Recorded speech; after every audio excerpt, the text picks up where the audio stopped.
Okay.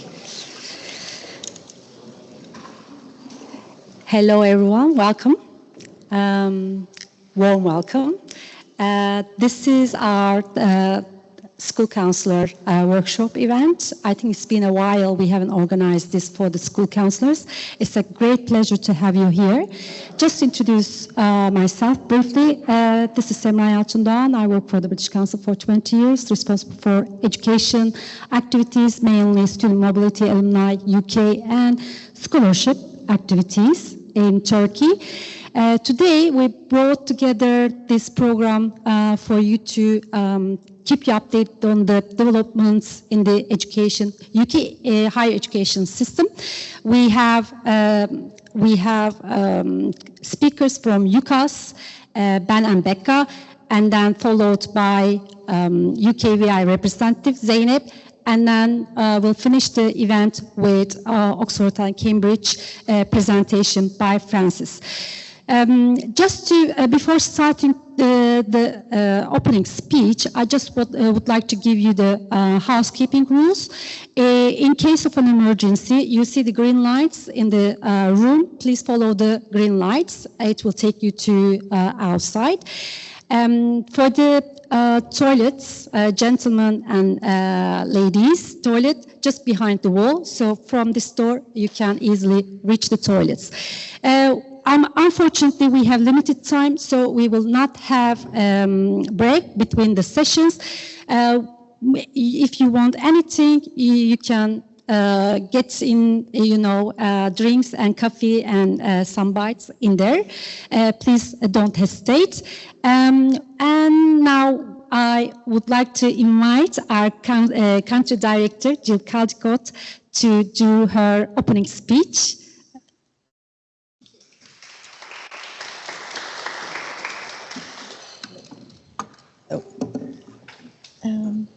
Summer, will you put the video on? So, good afternoon, everyone, and a warm welcome from me. As Semra said, I'm Jill Caldicott, and I'm the country director for the British Council here in Turkey. I'm based in Ankara, actually, so it's always a pleasure for me to come to Istanbul and to meet our friends, partners, and stakeholders.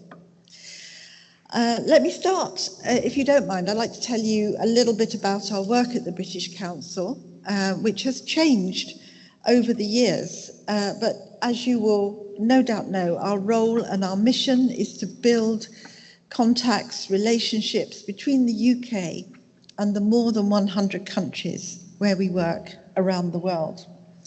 And that, of course, includes Turkey, and our aim is to build understanding and appreciation in the longer term, so to build long-lasting ties between our two countries.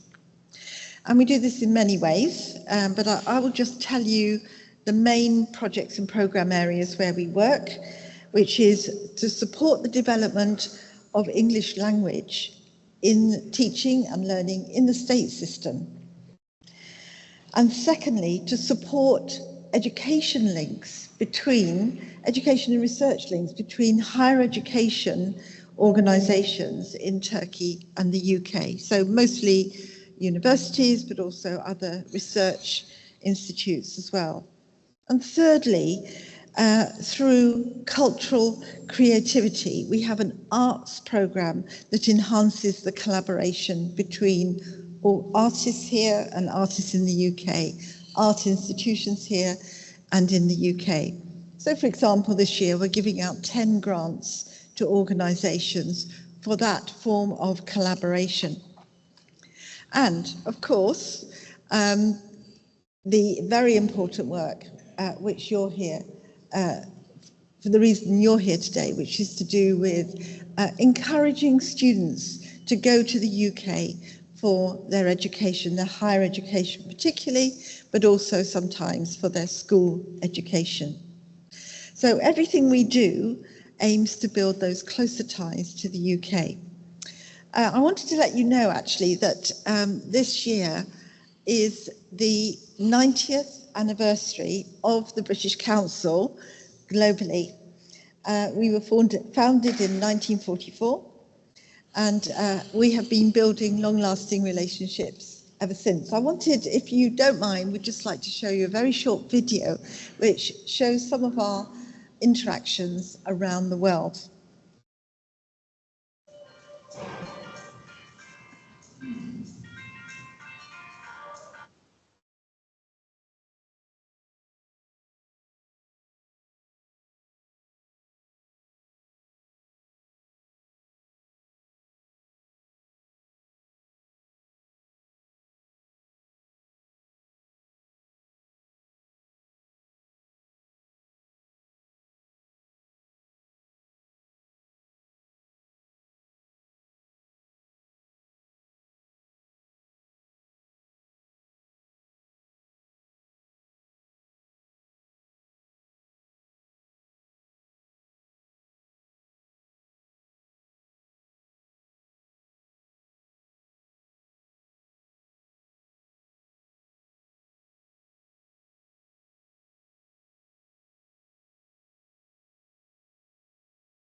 Thank you, Semra. So you'll see there that, images from the past, from the present, and we intend to carry on into the future across arts, across education, and across English language as well. And you will see there that everything we do leads towards supporting the development of individuals, giving them opportunities, and exploring their potential for better relations between our countries and for peace and prosperity in the world. That is our ultimate aim. Okay, thank you. So, of course, as you know, encouraging students to study in the UK has been part of our programme from the very beginning. And we are very pleased that at the moment we're seeing an increase in interest in studying in the UK. So I know we've got UCAS here, and I believe from your statistics, the number of applications from Turkey has recently increased by about 29%. And UKVI, I know that in terms of visa applications, there's something like 34% in 2023. So you can see that interest in studying in the UK has actually increased, and we're very pleased to note that.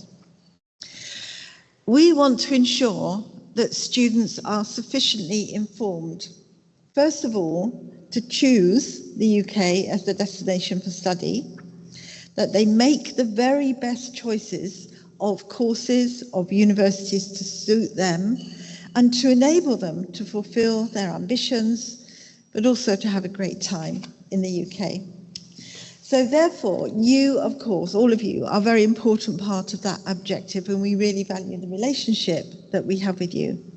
Counsellors such as yourselves engage with students, and your role is absolutely crucial as part of our mission. And therefore, we want to support your professional work in any way we can. So you will know about what is called the UK Agent and Counsellors Quality Framework. It was designed to create and maintain high standards, ensuring that the UK remains a leading study destination for international students.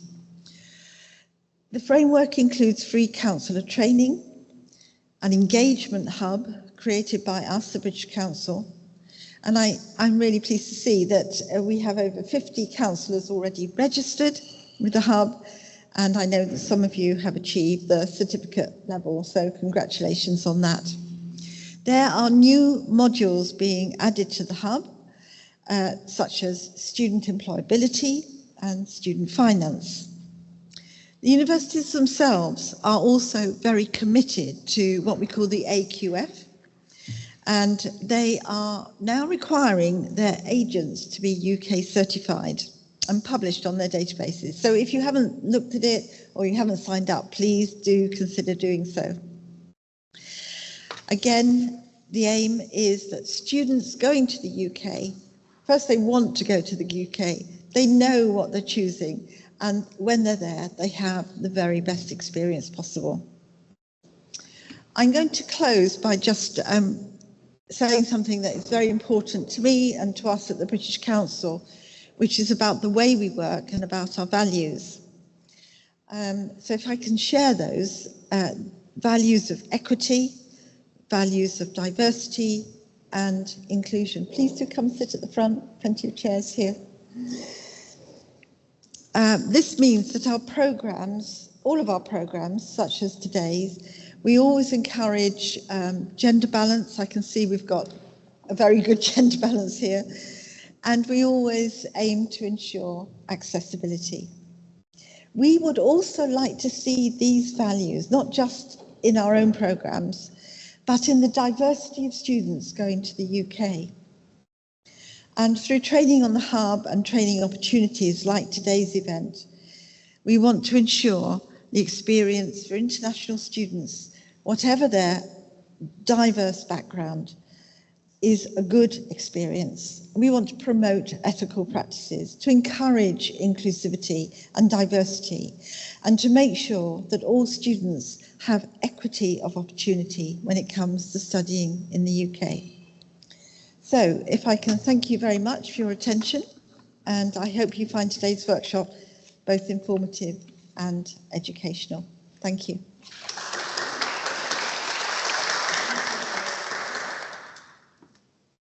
Thank you, Jill. While you talk about the training, please make sure that you register with the hub through these, barcodes here in the back. Make sure that you register and also take the online training and get your certificate. Now we move on to the next session. We welcome Ben and Becca from UCAS.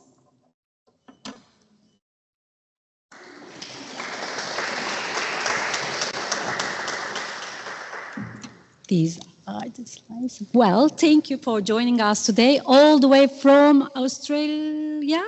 Yeah, you'll talk about it. Thank you, and it's all. Okay, so merhaba, UCAS'tan Becca ve ben. Hoş geldiniz. That is the extent of my Turkish, apart from food. So I will now hand over to Ben, who is going to talk you through some of the data and changes that we've been experiencing at UCAS generally and as they relate to Turkey. Thank you, and hello everybody. It's an absolute pleasure to be here today. As my intro said, I've just come from Australia via Saudi Arabia. I was in Riyadh for a grand total of 27 hours yesterday, and I'm going to be in Istanbul probably for about 28. But it's been an absolutely fascinating trip, and I'm really keen to get some intelligence from you as well. So to introduce myself, my name's Ben Jordan. I'm the Director of Strategy at UCAS. I've been at UCAS for 15 years now, and I've led our policy work for those 15 years. I also wrote our last corporate strategy, where many of you will have seen there was a strategic objective in there around being the front door for international students to UK higher education. I'm also writing our next corporate strategy as we speak. And I'm really keen to get your insight and your thoughts on that. In fact, I'm going to give you a piece of homework or a question, really. I would like to know, if you were in charge of UCAS for one day, what's the one thing you would do? Whether that is changing a tiny part of the application, ranging to a great big blue sky idea. I don't need answers now, I'm going to come to you halfway. But that was excellent, your hand went straight up. You've obviously thought about that. Well, brilliant. Well, I really want to hear it, and that is a genuine piece. I want to hear thoughts and feedback. I can't promise I can do everything, but I want to hear ideas and thoughts about how we can support international students entering UK higher education. Now, if there are three things you remember from this talk, you can forget everything else. There are three things I definitely want you to remember. So firstly, I want you to remember that the UK is definitely open for international students. It is welcoming of you international students, and actually the best part of my experience as a British undergraduate student was engaging with students all across the world, learning new languages, learning new cultures, learning new football teams I'd never heard of. Really is part of the enrichment of UK higher education. And I think actually we have seen maybe over the last 18 months, maybe not the most receptive narrative around international student recruitment. That has definitely changed. Now, I said to you, I've come from Australia last week. I was in Australia because there was a conference called the International Association of Admissions Organisations. Essentially, it is shared admission services across the globe. And actually, international student recruitment was an absolutely core part of the discussion there. And we're seeing a change in some of the narrative. Nations such as Australia and Canada starting to tighten up some of their international student recruitment, but nations like the UK and Germany definitely looking to increase and benefit from more international students as well. So point one I want you to note is the UK is definitely open. Point two I want you to note is UCAS is definitely the front door to UK undergraduate study. So around 65 to 70% of full-time undergraduate students that come to the UK apply via UCAS. And we are much, much more than an application service, and I will touch upon that shortly. So the UK is open, and UCAS is there to guide you. The piece I also want you to be aware of, because this isn't always necessarily that understood, UK higher education can get you to where you want to go quicker. So you have a specialism earlier on, that 3-year undergraduate, 4-year with a master's. Some nations have a longer period of study as well. So you can get to where you want to even quicker. Now, as I said, I've just come from Australia from the International Association of Admissions Organisations, and I think it's worth reflecting on what shared admission services look like across the globe. At one end of the scale, you have quite basic and mechanistic application services that are essentially a collection of that data and a transfer to the institution. That's what you see in Germany, that's what you see in Hungary. At the other end of the scale, you have an all-age career service that looks to engage with a student 3-4 years before they've made that application, and they're just starting to think about those choices and what those choices might be. And then they're guided throughout their journey and having an experience here, looking at some content, etc., building up to the application.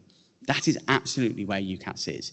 UCAS has an array of services out there to help students refine their choices, understand the options available, but also help you in giving that high quality support to those students. And actually, I was sat behind somebody just earlier on, and they were going through the UCAS website, looking at various guides, etc., looking at some of our city guides. There's a huge amount of content there. It's beyond the application service. It's all about what UK higher education is and what it might look like and what it might feel like. So I'm really keen for you to engage in that as well and understand that breadth of our offer. Now, one of the things that really amazes me about UCAS, because not only does it show the popularity of UK higher education, but it also shows the size of the opportunity. So via UCAS, you register at the UCAS Hub, which is our personalised information and advice dashboard. Essentially, you register in the hub, and you will have a personalised journey based on who you are, where you're from, and where you're going. And around 1.3 million individuals register with UCAS Hub every year. They start engaging with that content to start to understand what higher education might be like. That then converts to 750,000 applicants. So students have gone beyond that interest to putting that application in, and that leads to just over 500,000 placed students every year via the UCAS service. So the funnel does narrow. UK higher education is hugely popular, but the funnel does narrow. And some of the students that maybe disappear from that funnel are international students. Now that could be because they go to a different nation. So we know that often when a student applies to UK higher education, they're also applying maybe to the US or Canada or Australia. But it also may be because they haven't necessarily understood or found what they're looking for. And I'm really keen to get your thoughts and feedback about how we can close the gaps in that funnel as well, so that more students can benefit from UK higher education. Because ultimately what UCAS wants to do, and UCAS's next corporate plan, is going to be all about increasing the size of the pie, so to speak. So being a positive driver for student choice and encouraging more students to access UK higher education. A few more things about UCAS as well. So if you come to UCAS, you will see over 30,000 courses from over 360 universities and colleges across the country. We do support applications across the whole of the UK. It's not just England. And as I said, there's over 360 providers there. We have a huge amount of data and insight as well. So not only do we support students with content, but we also provide data-driven tools to help narrow those 30,000 courses down to the handful that might be of interest. There's personalized content there for students to look at as well. But I think one of the really interesting things is that students have a huge amount of trust in us. And that means that we have a huge amount of data, but we also have a huge amount of insight through surveys as well. So we not only understand how students are behaving, but we also understand how students are feeling. And we definitely see through our insights the need for international students to have that bit more information about what that experience might look like, and certain differences in terms of types of information. So we know that international students are probably more driven by league tables than UK students. And we also know that international students are more interested in scholarships and bursaries. But again, that's part of the personalisation. We take that data and insight and we tailor the international journey to reflect those differences in perspective. We also, as I say, put personalisation at the heart, and qualifications are an absolute core part of what UCAS does. And I often say that qualifications are the currency of UK higher education. And I'd be really interested to understand what qualifications your centres are offering. I'm sure we've maybe got some IB schools in the room. I'm sure maybe we've got some schools offering international A-levels, maybe even some offering the advanced placement. But I'm keen to understand those qualifications and how you think that those qualifications and that currency is understood, and whether there is a role for us to share more information around qualifications. So we think around 7,000 different qualifications are presented each year via the UCAS system. That's a huge number of qualifications. That's a huge number of grading structures, different educational contexts, etc. And we have a role in communicating that to universities and colleges, but also working with the likes of the British Council, etc., to ensure that there is that flow of information and that understanding. So where are we today? So we had a big milestone in the application cycle quite recently. So we had level 3 results day, and on that day, 80% of applicants woke up and found that they'd got their first choice university. That was a record number. And we're actually seeing record demand from UK 18-year-old students at this point in the cycle. We have had a slight decline in international students, and actually it's been quite an unusual year in relation to international student recruitment. In January, which is our main application deadline, we were about 0.7% up in terms of international applications. Come June, the final deadline, we're around 0.6% down. Now, when you start looking at that, and I will show you the story of individual nations shortly, a lot of that is due to Nigeria. We've had a 50% decline in applicant numbers from Nigeria this year, largely due to their economic situation, but also policy change as well. So that small change is largely due to that single nation, but we have also had a decline in accepted applicants from China this year. But broadly speaking, that demand is slightly down or flat and continuing to show just how popular UK higher education is across the globe. I should also say that we have applicants from over 200 countries and territories each year apply via UCAS. So again, a huge number of qualifications, a huge number of educational contexts, and I'm really keen to get your thoughts on how we can better support those students from those countries and territories.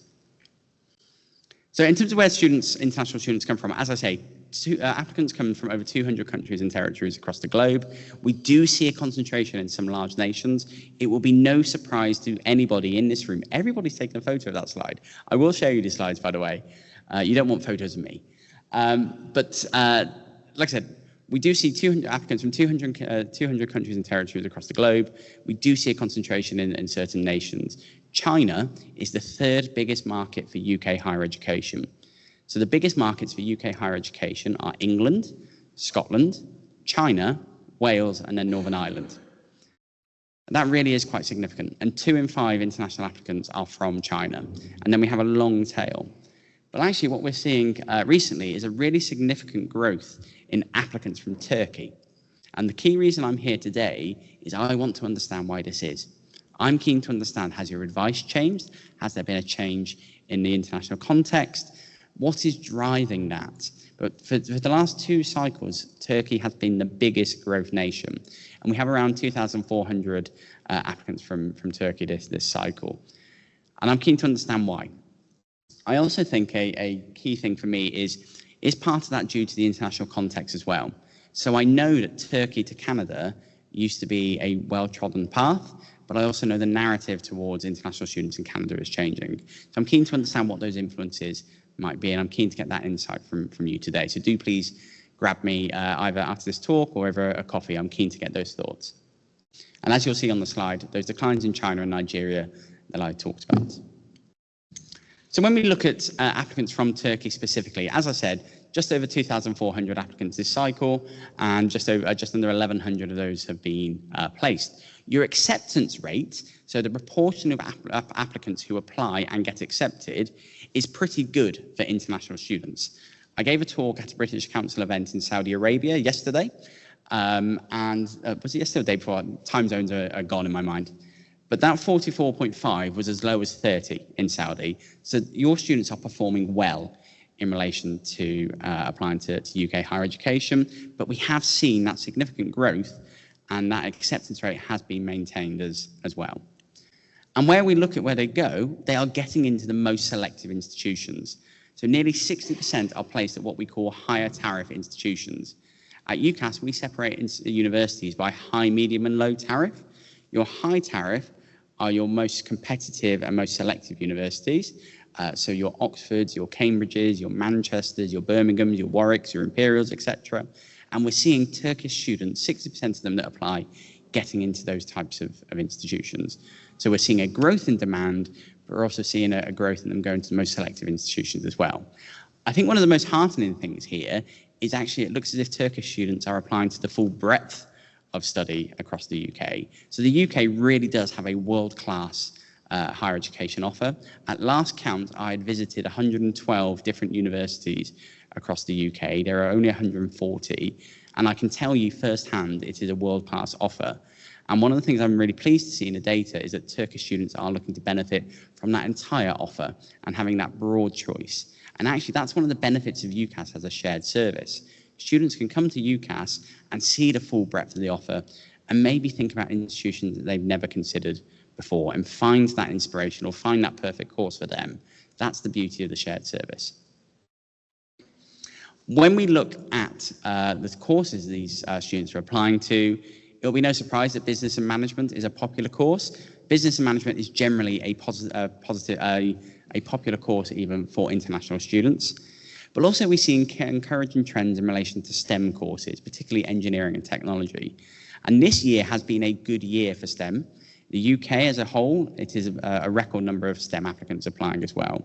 But in terms of the courses that you're applying to, business and management, engineering, computing, etc., are proving popular amongst your students. So I'm going to hand over to Becca in a few minutes, but I'm happy to take any questions now.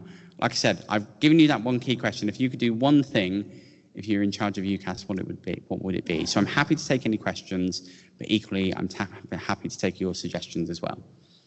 So over to you. Yes.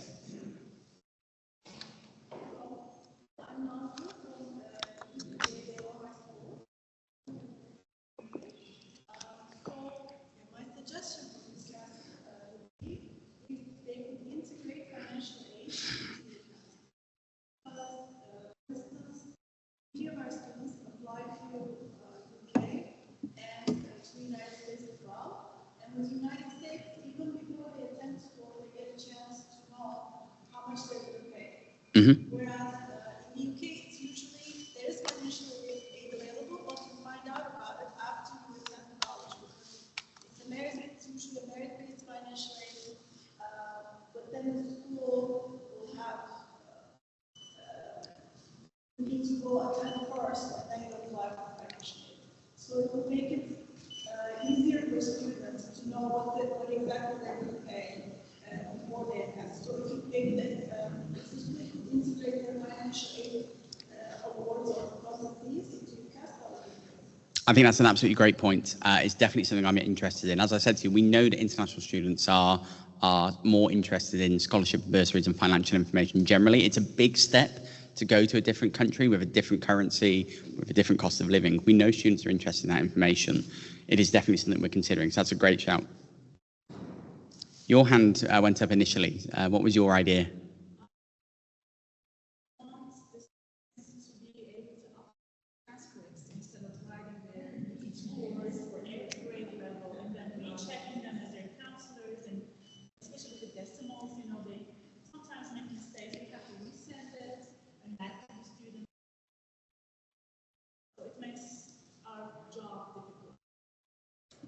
which they can upload their transcripts. That felt like a popular suggestion based on the noises in the room. So we are looking at... Just for the people who are watching online, could you please repeat what she said? Oh, sorry.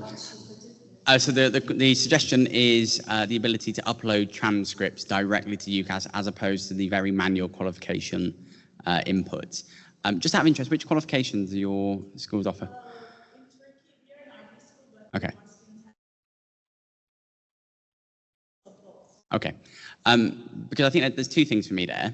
One, so document upload is as we call it at UCAS, is a facility that is coming, and we're looking at next year. Now, whether it will do, it is more in the verification space as opposed to the upload this information, it replaces part of the application, but there is a separate stream of work to make the qualification input easier and better.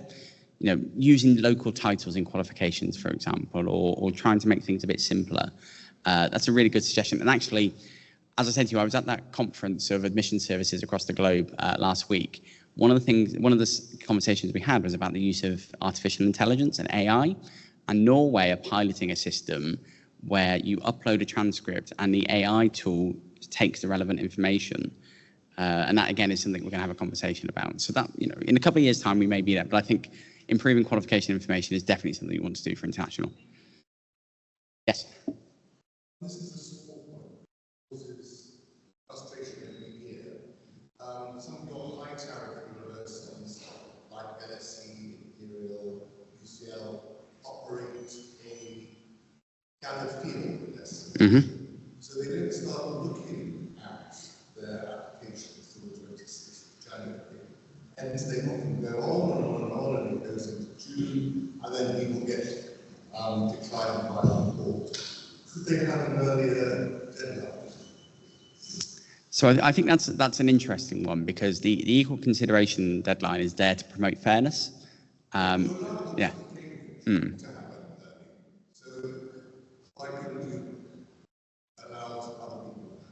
I think it's a good point, and I think for me it's a two-pronged question. It's the point of application and then the point of response.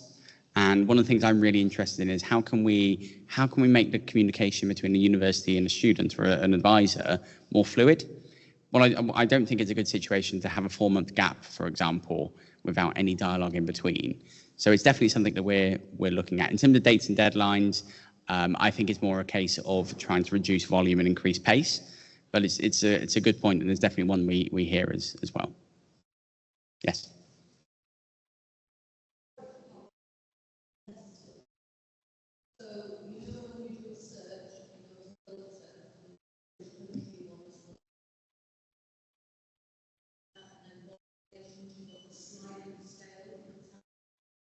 Mm-hmm. Yeah. So I'm from an IB school. So for example, I've got a student who's on 2, a student who's got predicted 6,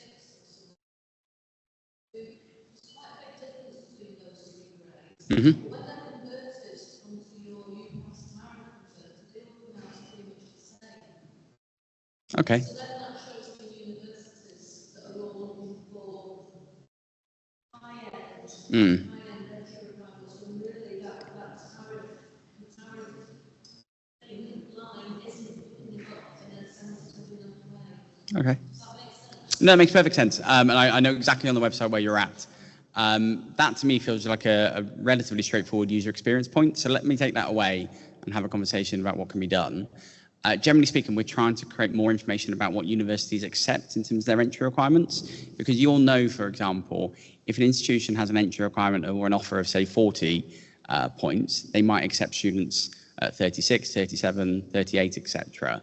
And actually trying to highlight that information as well is useful. So we're doing a lot of work around entry requirements and offer levels, etc., to make that qualification experience better, which is why also we're looking at the qualification input as well. Excellent. So I am going to be here for the rest of the day, but I am going to hand over to my colleague Becca now, who's going to talk you through some of the updates we've made to the UCAS application this cycle. So thank you.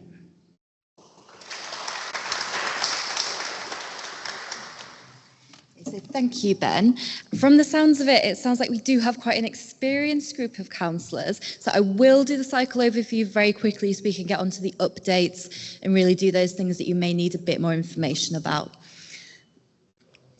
But just in case anybody is not super familiar with the timeline, obviously we are now open for applications. The first deadline people are working towards is the October deadline for, as people mentioned, Oxbridge courses or any courses in medicine, veterinary science or dentistry. And just a quick reminder about those that your students cannot apply to Oxford and Cambridge, they need to pick one or the other. And for the other courses listed there, from their 5 UCAS choices, they can use 4 for the programme listed, and then their 5th choice needs to be for something slightly different. Typically, that is a course very closely related. So, for example, for medicine, students would usually apply to 4 medical schools and then use their 5th choice for something like biomedical, so the personal statement still makes sense. And the reason that we do that is because we know the entry process is so competitive, it still gives opportunity to those students if they really want to attend university that year, that they've applied to a programme which has a slightly higher success rate for entry, and then that's up to the student whether they want to take a different course and start in that year, or whether they want to wait and reapply for that course again in the next year. But as Ben mentioned, most of our students will be working towards that equal consideration date in January, and that is that check measure that universities cannot close their programmes before that date to give that fairness and equality to students. We also have our UCAS Extra, our clearing programme for July, which we've had a great success with this year. We've seen a lot of students using that for reasons other than that traditional, perhaps not quite achieving the grades we've wanted. We've seen a lot of students using that to upgrade their offers. They've achieved very highly compared to what they were predicted, and using this to explore opportunities, which is great. We've also seen for students who've perhaps had a change of mind about what it is they want to study, and using this to make sure that they're really passionate about what it is that they're going to study. So as Ben said, you will be getting a copy of this. So if anyone has questions about a specific date, you'll have my contact details and you can come and speak to me about those. But more importantly, the application form updates. So these are all in place for the 2025 cycle, so the cycle that is in progress now. So this section and the page that I'll talk about next are primarily to help universities with the fee status issue. So we know that a lot of students who are perhaps dual nationals or perhaps are from outside of the country where they're studying, so perhaps they're British studying in Turkey, have issues with the university on these kind of questions. There's a lot of backwards and forwards. They're being sent 5 forms by 5 different universities to essentially fill in the same information. It's a lot of admin for the student, a lot of admin for all of you, and additional admin for the university. So what we aim to do by putting this in place is reduce that admin. So we at UCAS will not be making any decisions on fee status, but it's just to give that information to the university. So they'll be asked to indicate for the 3 years prior to the start of the course where they've been living, and then also indicate why they're living there. And we've also added some information on nationality details. So perhaps for any of your students who've been studying in the UK before on a visa, or for anybody who does not need a visa to study. So again, perhaps they are a UK national, they have some kind of rights within the UK already, is to reduce that backwards and forwards process. The universities, if they are unclear about what the situation is, they will still contact. So there is a fail-safe in there. No one's going to get assigned a fee status and completely unable to do anything to edit that. But this is just meant to reduce that multi-form send-out system that's currently operating.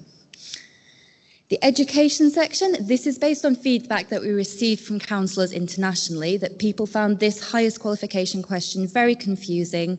It's already being gathered elsewhere in the form. It's really sort of a redundant question. So we've taken that out to make that process a bit simpler.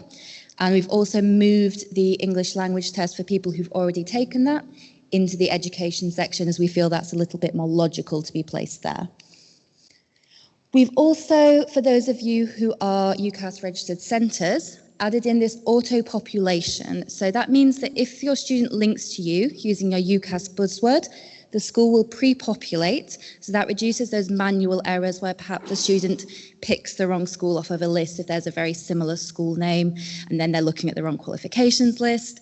This also means that the data that the universities are receiving is higher quality because it's been standardized by you as the advisors rather than the students inputting it. It's slightly different, and then they have to try and manually match it when they receive those qualifications via email.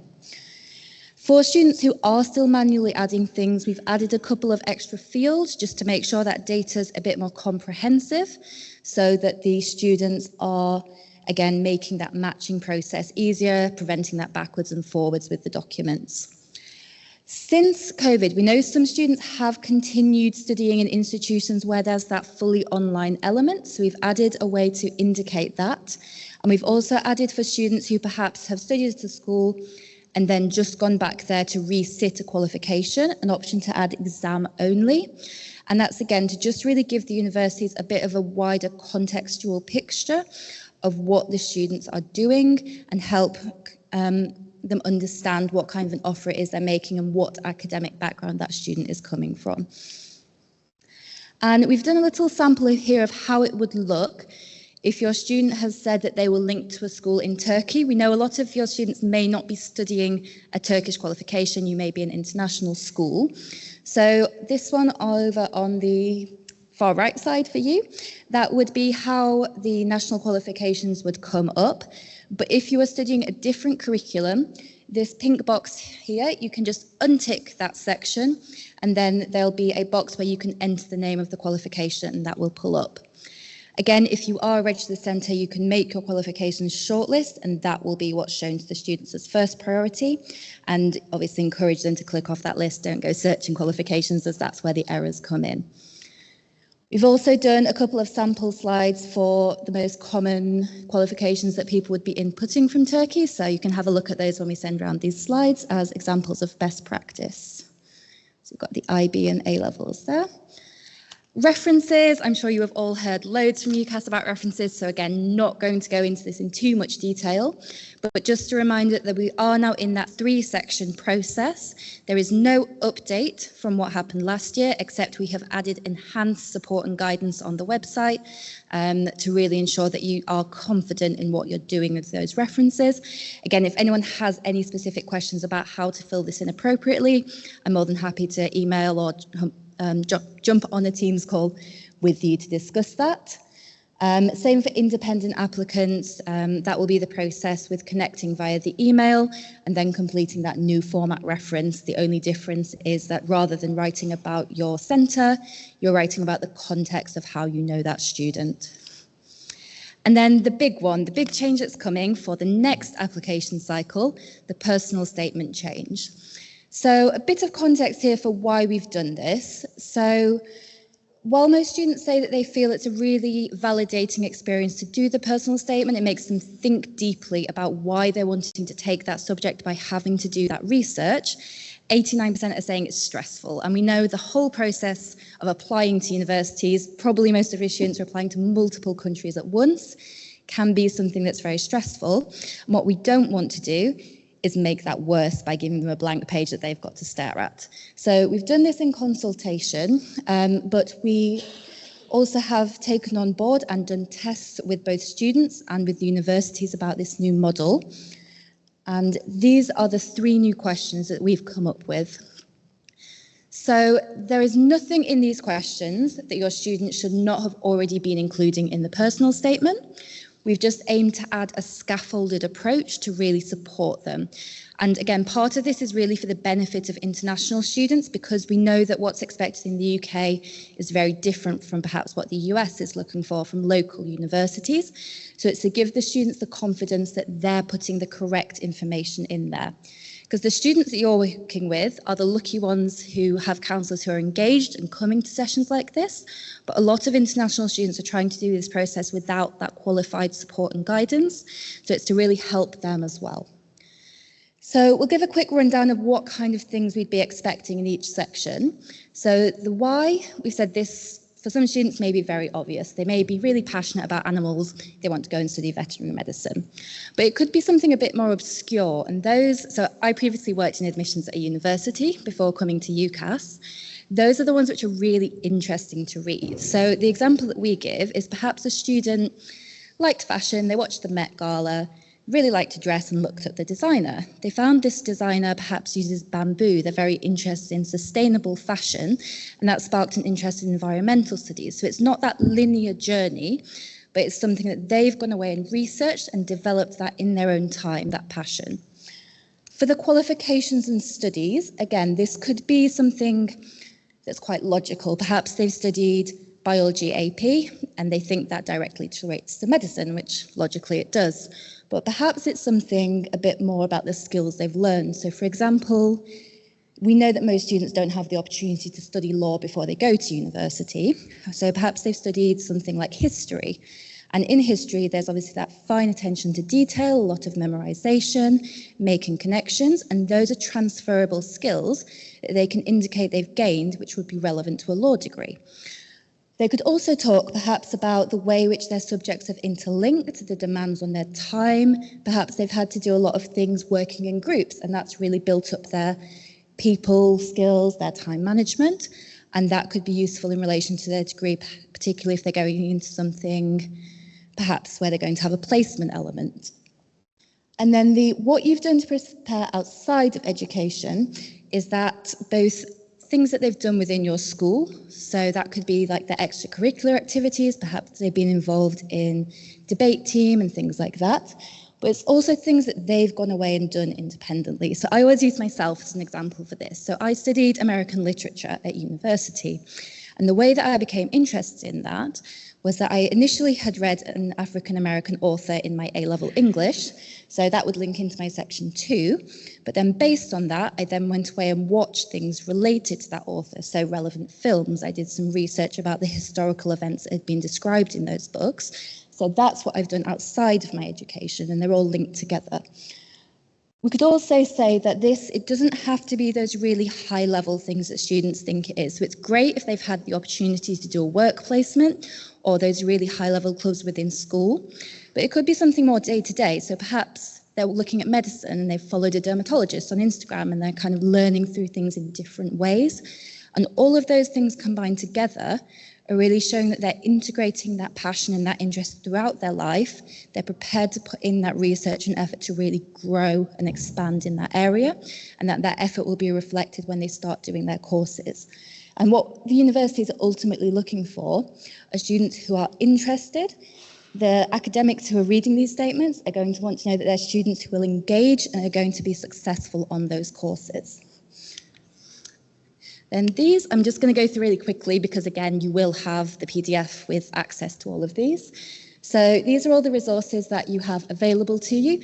We have, by popular demand, brought back the giant map that shows you where all the cities are in the UK, because we know for some students, never been to the UK, the name Aberystwyth means nothing to them at all. So it's great to be able to show them those locations. Also give them the context of things like where it is in relation to an airport, perhaps, or if they want to be near the coast or want to be in quite a big city. It's great for things like that. This year, for the first time, we've included some international specific pages in our Parents Guide. One of these actually is about fees and funding, which I know somebody raised as an issue that students don't necessarily have access to that advice. It's not got every system in the world in there, but it's got some sort of starting tips about looking at local loans, looking at government funding and things like that, and also things about what they're eligible to do work-wise when they're in the UK. And then we've also got this second page all about arrivals within the UK, so things like the UK page was very, make sure you bring your bedding and your plates with you. That's not appropriate for international students. They need to do things like perhaps they can order a student starter pack to their bedroom so they've got those things on arrival, really set up that room comfortably without having to wait 3 days to go out to a shop.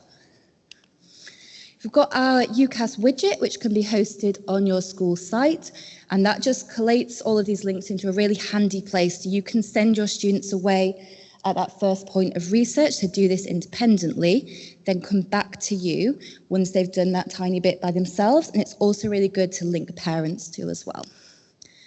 These are all the ways that you can stay in touch with us.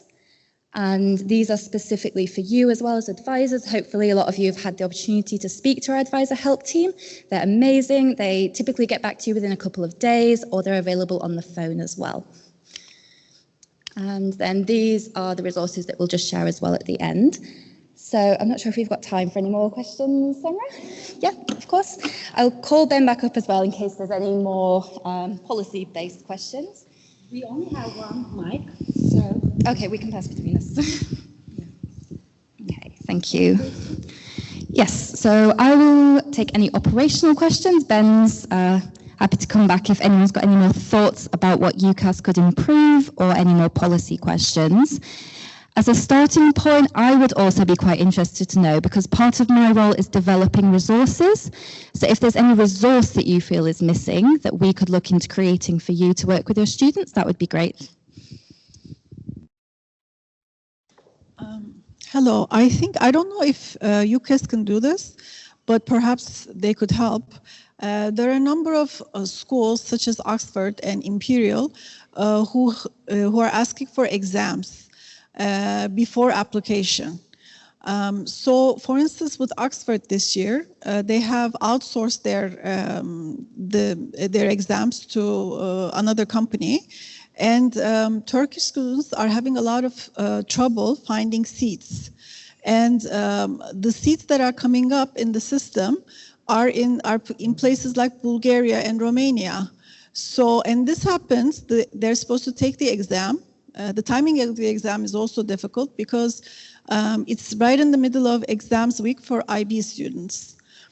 So I wonder if UCAS can help with like testing centers, or if they can develop other testing mechanisms where it would be easier to find seats and take these exams.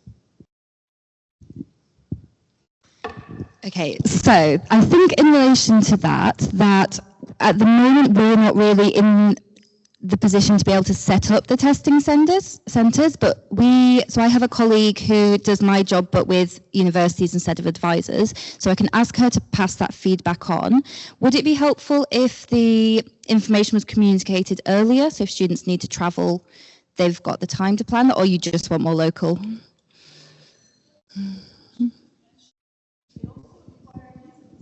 Okay, so it can be quite costly as well, not just the flights, but also the process of getting in. So yeah, we can do more about flagging that, and we can also raise that it is an issue for certain countries to actually be able to access those. As I said, I don't think we're in a position to set up our own test centres at the moment, are we, Ben? But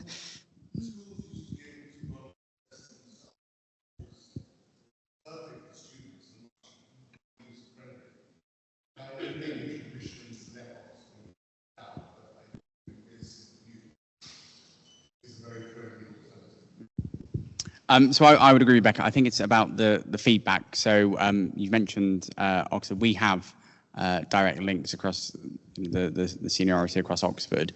If there are specific initiatives that are making it difficult for specific nations, such as Turkey, I'm keen to feed that back. So if I give you a card shortly and you can send me some of the details, and we can raise. Yeah. By the way, spaces open up. For instance, my students registered to a test center. My students registered to a test center in Erzurum for October. 2 days ago, they were able to change it to Istanbul. So spaces open up. But I don't know for Oxford because they have a limited time availability. For LNOT, it can be easier. There are various tests too, not just one subject. Any other questions? Can I ask a question? Me? No. Please. So I said to you, one of the things that we've seen is a significant growth in applicants from Turkey to UK higher education. Anybody want to share their experiences and why that might be? Are you seeing different actions from universities, etc.? I'm really keen to understand, when you look at that data, what's the story behind that data? Who would like to answer? Maybe let's... I can just talk. I mean, I operate a firm out of the United States helping students globally, and we do see increased interest in the UK. And the students I see steering towards UK applications is usually directly because they are no longer interested in the United States. You know, and it's the upper to higher tariff type of student. Yeah. Well, I'm actually based in Bulgaria, not Turkey, and it's the opposite for us. People are are trying for the US because there's hope of large scholarships. They're not trying for the UK because there's so little money involved, and because they're European citizens, they can get much better deals in the rest of Europe. So actually the numbers are going down in Bulgaria, for instance.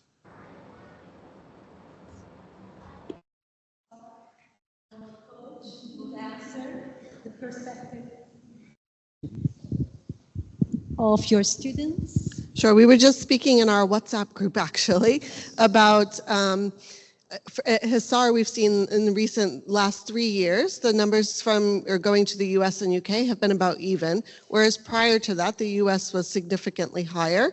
And I think not only the economic situation here in Turkey affecting the cost of attendance, so 4 years in the US versus 3 years in the UK, additional costs associated with travel and living expenses, but also I think safety as a US citizen. You know, I see it every day on the news. There's a lot of concern over safety and politics in the US, so I think that plays into it as well.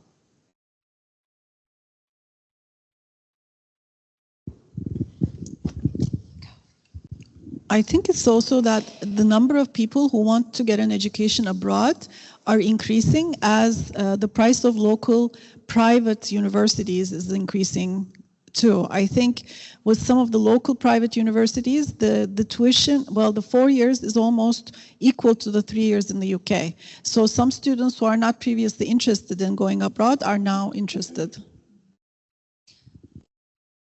And in addition to all these, I think after the pandemic, parents also want their children to be closer to them. And UK, with the quality of education, like English programs, of course, is one of the reasons why many more students are applying to the universities in the UK. I think proximity is one factor. Yeah, any other answers or any questions? Well, okay. I think, yeah, we'll finish the session. But before Ben and Becca leave, we would like to have a family photo. You could maybe just stand up where you are. You can get in front, and our photographer is here. O banner'ı böyle döndürebilir misiniz, sizin oradaki banner'ı? Okay, maybe just, yes, stand up and you go in the middle and family photo. If anyone don't want to be part of the photo, please, if you like, just, step back. Yeah.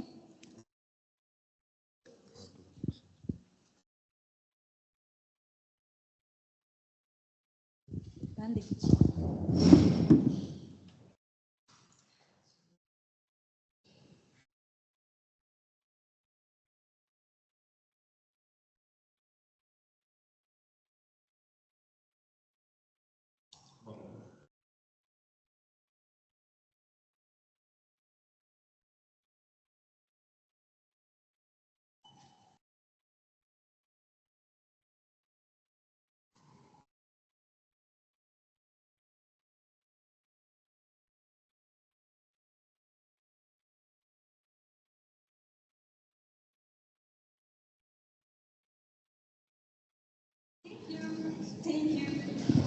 Now, well, thank you for joining us today, and I'll see you sometime, somewhere.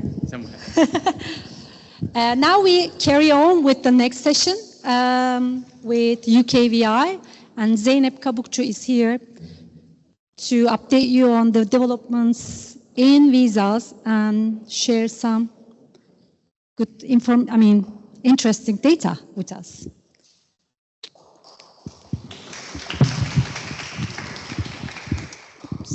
I'm not really good at this.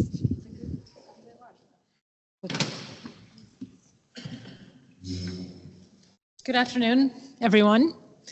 Thank you to the British Council for inviting me this afternoon to share some information with you about UK visas and immigration and some recent exciting developments in terms of the e-visa, which I'll be talking to you about later on in the presentation. Just very briefly, as Semra very kindly introduced me, my name is Zeynep Kabukçu. I'm a visa outreach officer in UKVI for the Middle East, Europe, and Central Asia. I'm responsible for visa outreach and engagement in 18 countries in that remit. Excuse me. And Turkey and Kazakhstan are my two priority countries currently. So I'll be talking to you briefly this afternoon about student visas and the UK visa process insofar as it relates to sponsored study, the sponsored study route in UKVI. So we'll be talking about the UK visa service as well as the application process, visa options for students, and what we refer to as VACs, which are visa application centers in Turkey, student and other visa statistics, student visa supporting document checklists, what kind of post-study options there are, and I'll offer latest updates on the biometric residence permit, e-visas, and visa application centers, as well as go over some top tips for the application process. Just very briefly, the UK visa service, our purpose is to provide effective regular immigration system for the UK, placing our customer needs at the center of what we do, being adaptive, responsible, and respectful at all times. We issue visas to enable customers to visit, work, study, or join family in the UK, and we have over 250 visa application centers around the world. Currently, we have priority and super priority services in nearly 190 countries. So before making an application to study in the UK, before making a visa application, students should identify and apply for their courses.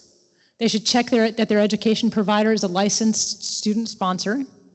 They should check the Gov.uk sites for the documents they need to prepare the visa application, and wait for your CAS letter, your confirmation of acceptance of study letter. As soon as that letter is received, we recommend that students apply as soon as they receive that CAS number and have their documents ready. This just gives you an outline very briefly of the application process. It starts with checking the visa route and ensuring that you are applying for the correct visa, making the online application at Gov.uk, going to the visa application center to submit biometrics. After the biometrics are submitted, the application is then sent to a decision-making center where an entry clearance officer will review the visa application and make a decision on the application. If the visa is granted, excuse me, if the visa is granted, it will be added to the passport and returned to the applicant. And if the visa is refused, the passport and documents are returned to the applicant. We get some questions sometimes about whether people can reapply for visas. I'm just going to kind of stop here and parenthesize the next part of this. There is no restriction on making an application again when a visa application has been refused. The only suggestion that I would make is that when a visa application is refused, there are very specific reasons for refusal that are outlined in the refusal letter. So the applicant may wish to address those grounds for refusal when making that application again. This is a map of the visa application centers that we have in Turkey. We've got them in Istanbul, Bursa, Ankara, Izmir, Antalya, and Adana. And our visa application centers, or what we refer to as VACs, are run by our commercial partners. So they're external companies that UKVI contracts with to carry out the biometric enrollment process, and also the vignette management process, which is sticking the physical vignette into the passport. So one of the developments that I'd like to share with you today is that UKVI is right now is working with BFS Global as well as TLS Contact. Starting in November in Turkey, this will all be VFS Global. So our relationship with our commercial partner from November onwards will be with VFS. So what happens in terms of processing time is that the UKVI starts processing the application once biometrics are submitted. And processing usually takes up to 3 weeks, 15 business days. You may be able to pay to get a faster service, a faster decision on your application using the priority or super priority services. What I'd like to point out here specifically is that priority and super priority services should always be checked on the commercial partner website to see if they're available in the location that the application is being made. From time to time, because of various reasons, whether they're operational reasons or just for unforeseen circumstances, these services may be suspended. So it shouldn't be an assumption that they're always going to be available because you had them available once in that location. It's always wise to check the website of the commercial partner to ensure that that service is available. So applications may take longer to process if the information isn't straightforward, if the information contained in the application isn't straightforward. That's when that happens, and it does happen from time to time, the applicant is contacted in writing at the email address they provide on the visa application that they've provided to us.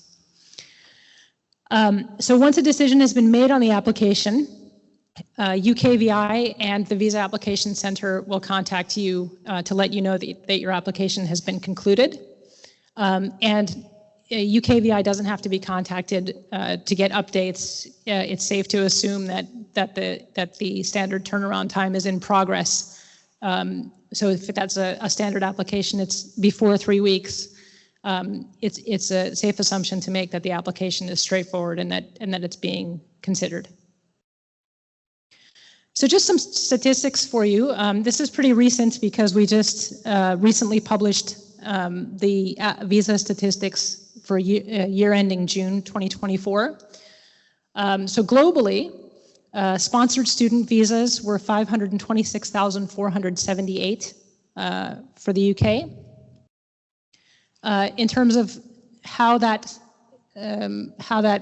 is represented in Turkey, 93% of all student visa applications were granted. 5,074 sponsored study applications from Turkey were granted in year ending June 2024, and this represents a 19% increase relative to the previous year. Again, overall, there were, in all visa categories, 166,209 UK visas granted in Turkey in the year ending June 2024. So who can apply for a UK student visa? You have to be 16 years old or over, have an offer from an approved education institution. You have to demonstrate your ability to speak, read, and write, as well as understand English, have enough money to fund your course and support yourself, and you have to have consent from your parents if you're under 18. If you're between 4 and 17 years old, if you have applicants who are between 4 and 17 years old, they may be eligible for the child student visa instead. The required documents are the current passport, the CAS reference number, and also proof of finances, proof of your knowledge of English, birth certificate, TB tests if required, the ATAS certificate if your course requires it. Supplying UKVI when you make the application with the right documents will help ensure that the application is considered on a straightforward basis and won't require additional time invested to reach out to ask you for more information. So proving your knowledge of English may take place by one of these methods, one or more, by passing a secure English language test from a provider that's been approved, having a GSC A-level Scottish National Qualification 4 or 5. And if you're studying at a degree level or above, your higher education provider can assess your level of English and may ask you to do a different test. In terms of funding, we get lots of questions about the 28-day rule. And for example, in Turkey, we have some feedback from the ground about parents saying, I had my money in Turkish lira for 6 years, and when my child decided to study in the UK, I just converted it, but it hasn't been in the account for 28 days. What an entry clearance officer will be looking for is establishing a kind of logical progression of those funds and an explanation of the source of those funds and how they got there. So it doesn't necessarily mean that you have to have the money in pound sterling for 28 days, but you just need to be able to show that you were in possession of that money for 28 days and it's been in an account there. So if you have that problem, you may wish to demonstrate that money has been held for 28 days in whatever currency you're providing.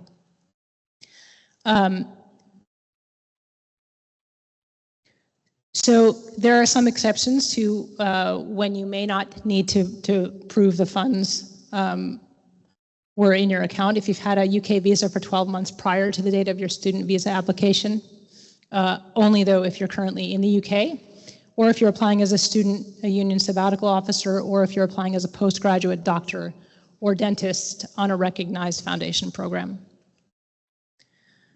The graduate route is for students who have completed their undergraduate studies in the UK, and it offers an opportunity to work in the UK for 2 years for bachelor or master's degree graduates, or 3 years if you're a PhD graduate, and there's no sponsorship required. And these are some of the eligibility requirements, particularly that you must apply in the UK before your student visa expires. The graduate visa application process is not that different in terms of what the requirements are than the study route application process. And by the way, at the end of this, I can provide the presentation to Semra, and she can share it with you, because there are important links here that I think you might all benefit from. So after your application is approved, you usually get a BRP if you've applied to come to the UK for longer than 6 months, or if you're extending your visa to longer than 6 months, or if you're applying to settle in the UK. The biometric residence permit will include information about your identity, your biometrics, and your immigration status and the conditions of that immigration status. You have to collect your BRP within 10 days of arrival in the UK, or before your visa vignette expires. So after you get a decision, you enter the UK. You prepare to travel and collect your BRP. Your BRP is only valid until 31 December 2024, and the reason for that will be explained in the next set of slides, and that's because we're shifting towards e-visa, so that physical BRP will not have a validity date beyond 31 December 2024. So the transition from e-visas, this is the exciting part, is that the UK is moving from physical immigration documents to e-visas. And as a result, BRP cards are being phased out by the end of this year. In order to access your e-visa, you'll have to create a UKVI account. And updating a physical document doesn't affect the immigration status or the conditions of permission to enter or stay in the UK. So as of August 6th, most customers who hold a BRP can now create their UKVI account to access their e-visa. So this is again kind of a reiteration of the visa application process and the journey. The new part is on the bottom, and it says that you should create a UKVI account to access your e-visa, and you can create your account with either your BRP or with your valid passport with your BRP number or visa application number. So then you'll be able to share your immigration status digitally by using the View and Prove service. It's really easy to create this account and to keep the digital evidence of your immigration status in the UK. So some tips for the application. Once a CAS has been issued, apply for a visa as soon as possible and check that your CAS is for the correct visa. You should include all necessary documents as well as official translations of your documents. What results in a lot of delays, especially in the applications that we see sometimes from Turkey, is that applications aren't necessarily decided by people who speak Turkish or know Turkish. So sometimes we get bank statements, for example, that are not translated, and that can result in a delay. So it would benefit the applicant very much if they would ensure that the documents that they provide have English translations. But also with translated documents, it's also important to provide the original document as well. Full travel history should be disclosed, as well as a support letter explaining any gaps in study if they exist. Any forms of criminality, including minor offenses. These are questions asked on the visa application form, and they should be disclosed. Inclusion of your birth certificate and parental consent letter if you're under 18. And if you're using the UK Immigration ID Check app, you should make sure that you confirm that your documents have been submitted. So if you're using this application in a digital format, you should ensure that you've uploaded all of your supporting documents. In terms of endorsements and the validity of your visa, UKVI can issue a visa 1 week before if a course lasts 6 months or less, or up to 1 month before if the course lasts more than 6 months. These are some of the links that I will share with you when I share the presentation for distribution. But the last one is the e-visas link, which I would highly recommend that you all visit, because this is where the future of UK visas and proving immigration status is going, and it's going to be in effect fairly soon. Another round of links, and if you have any questions or queries, you can contact UKVI online at this link. There is telephone information at the link as well. And I would just two kind of closing recommendations for anyone that's curious about what's happening with UK visas. One, the Gov.uk, the official website, is always updated. It's always the most current information, and it's public. So please feel free to access the Gov.uk website, and you can do a search in the website for whatever topic you're looking for, and it's very, very easy to navigate. That's the first thing, and the second thing is, especially with study route visas, we use Twitter very actively. So there are new announcements that come out on Twitter a lot as well. So you may wish to also follow the Twitter feed for UKVI. That's all I have for you this afternoon. Thank you.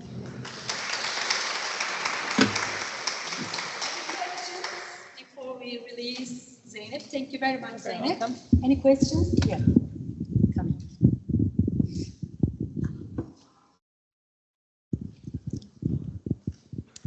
Thank you. I have a couple questions.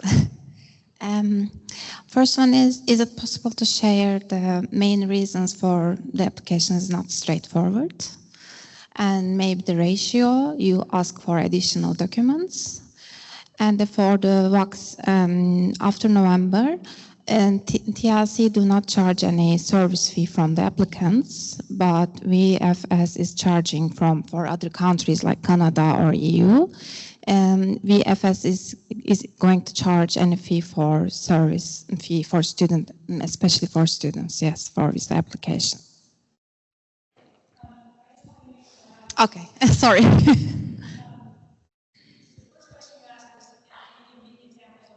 Not examples, but the main reasons, maybe, yeah.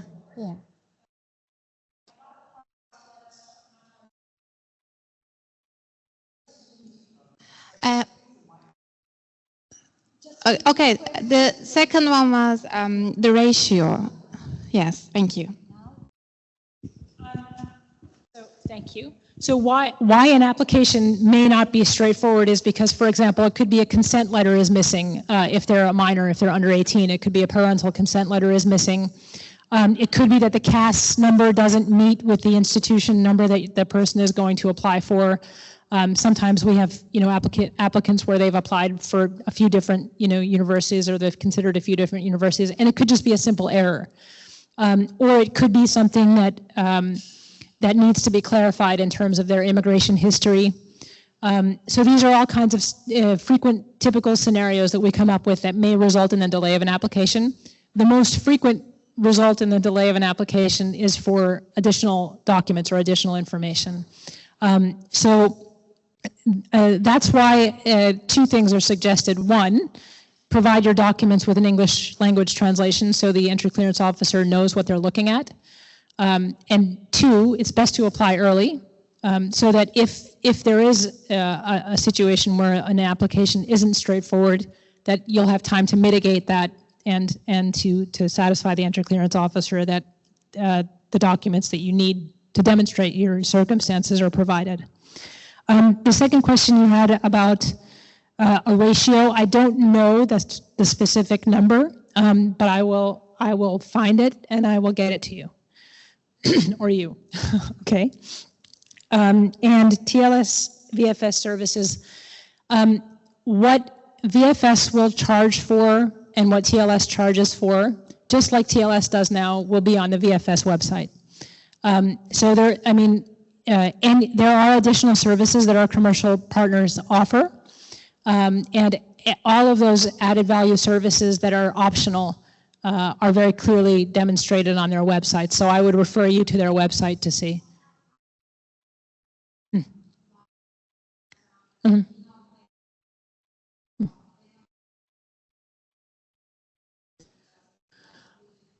I'm not aware that VFS will require that as well, but I don't want to sound incredibly convincing because I'm not sure. So, but that's another question that I can get a response to you on.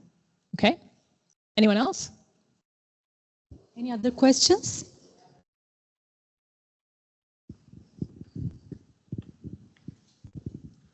Thank you very much. You already answered the question, but my question is, the things that you mentioned, is it from the statistics or the data that you have got from the UKVI, or is this just your suggestion that the document should be in English? Because the rejection rate is around 81%, which is alarming. So what students can do or the parents can do? Yeah, if I'm not mistaken, that's what you mentioned. 19% is accepted, that you said. 19. Okay. I'm sorry, maybe so I misunderstood it, but I saw like one of the slides says that from Turkey, 19% students. No problem. It's okay if it's more than that. I was like thinking about it. No problem. Thank you very much.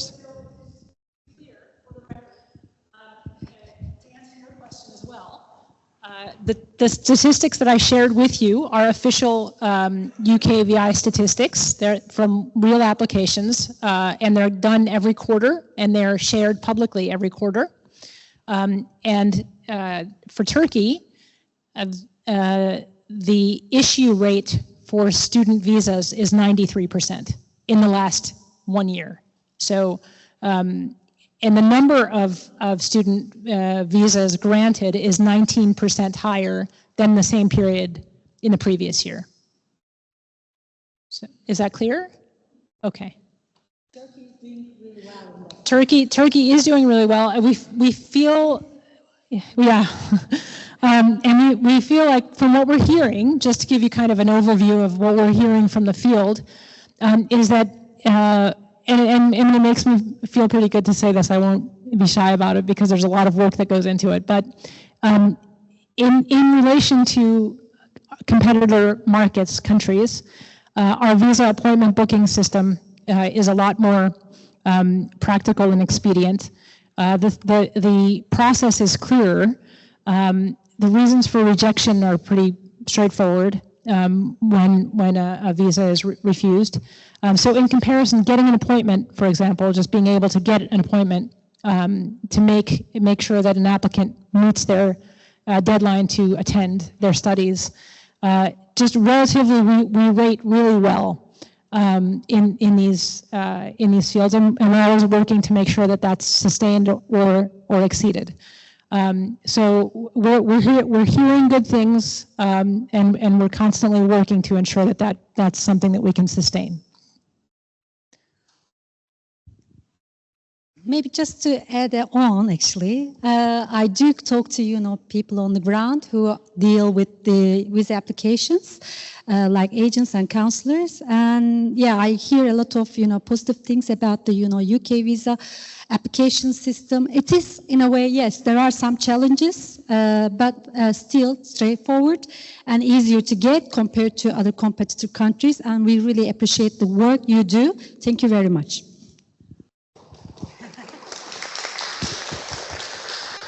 Just two questions. Any interviews are done at the moment? Okay. Mm-hmm.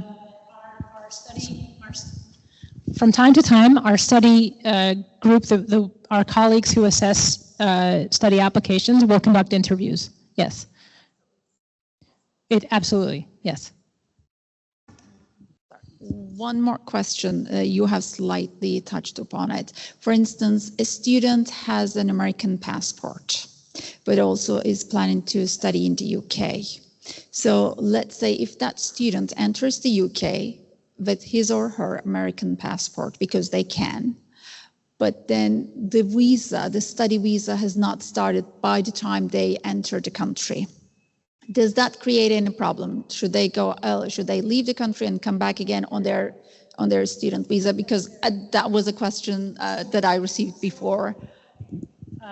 That's a very good question. Again, I don't want to sound absolute in my response, but from an immigration rules perspective, when a person is studying in the UK, and if they're required to have a visa as a student to be studying in the UK, then that's the status upon which they should enter the UK, regardless of whether they're allowed to be in the UK under a different status for a different purpose.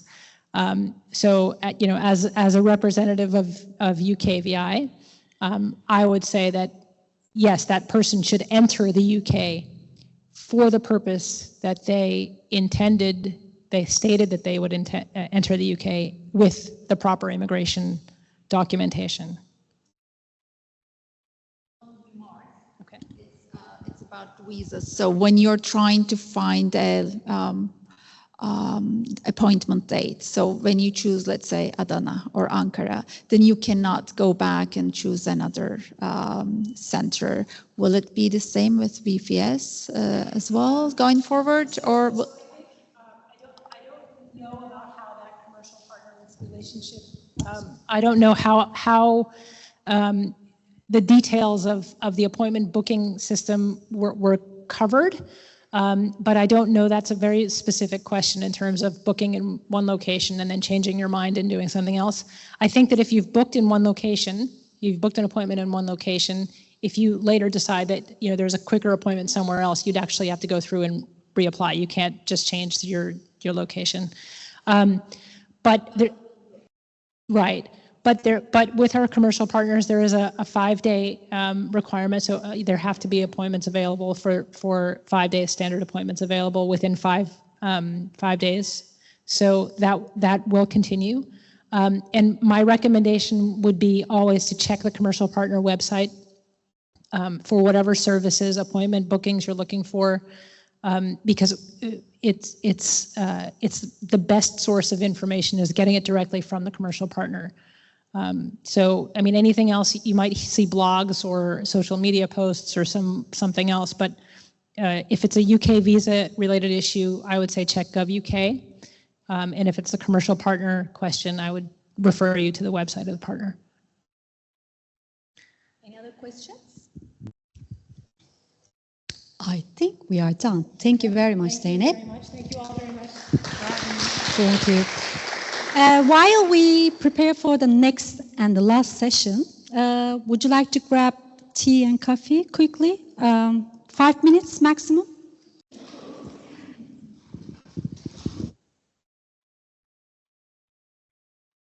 This is the final session of the day. We have Francis from the American School of College of Sofia.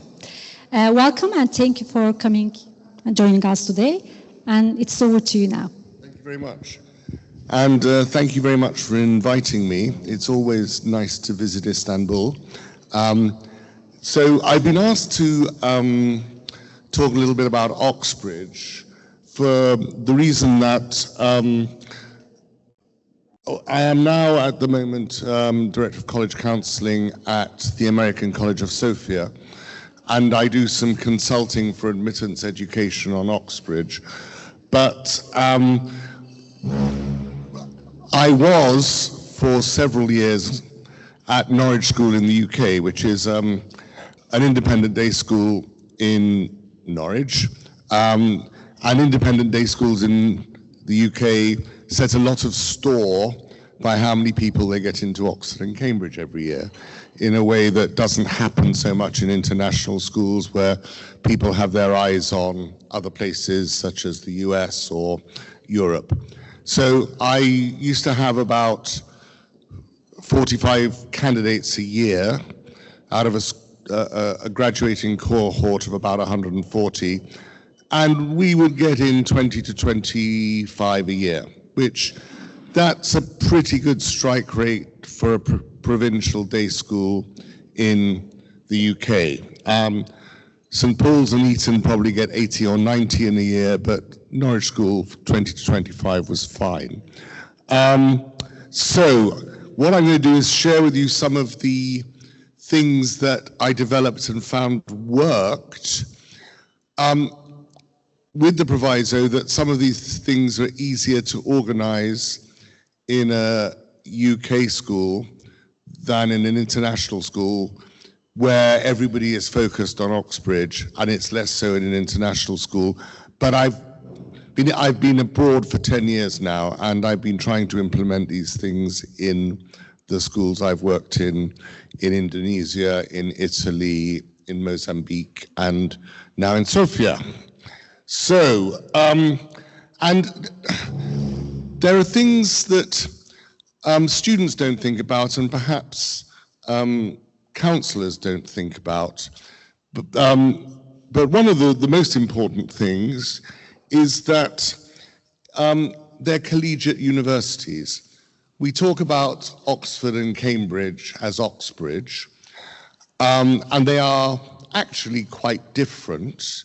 I mean, Oxford is famous for producing dodgy politicians, and Cambridge produces Nobel Prize winners, and there'll be more bias of this sort as I go through. But they are both collegiate universities, which means that you are not actually admitted to the university by the university, you're admitted by a college. And I don't think that's true of any other university. Correct me later if I'm wrong.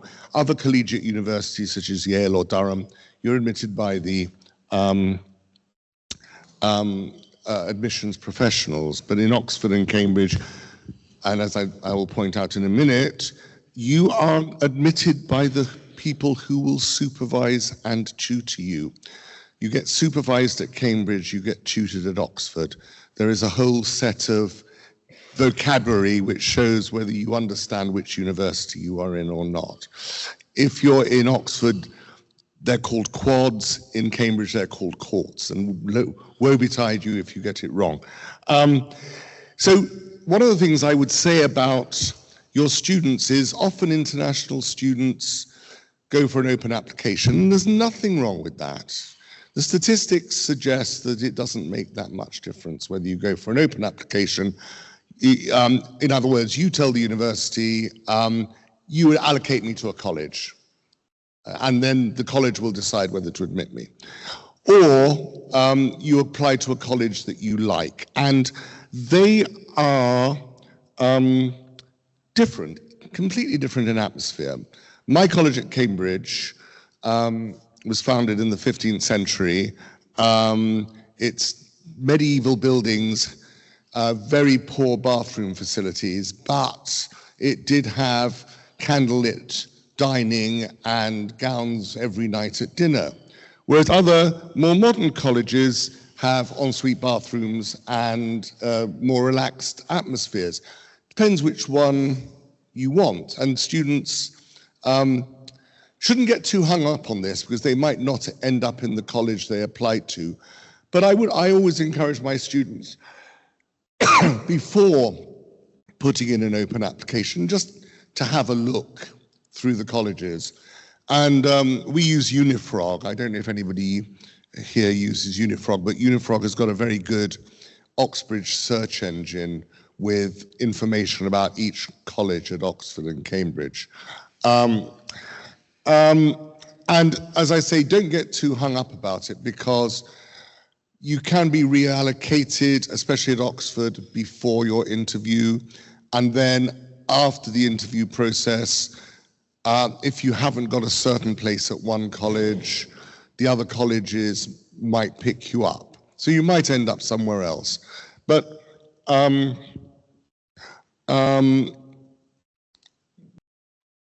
that's my advice. Have a look first before you decide on an open application. Then if it doesn't matter to you, have an open application. The university and the faculties, what do? They set the exams, organize the lectures and the lab sessions and so on. But the center of your teaching, you will have a director of studies who is affiliated to your college, and he or she will organize all your supervisions, which you have one a week, where you write so in my case, I studied philosophy. You get given a reading list 100 miles long and an essay title, and you're told to go away and write an essay and come back, and then you have a one-to-one session with somebody who is a world expert.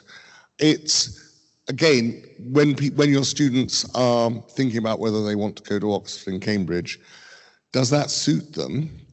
And what are they looking for?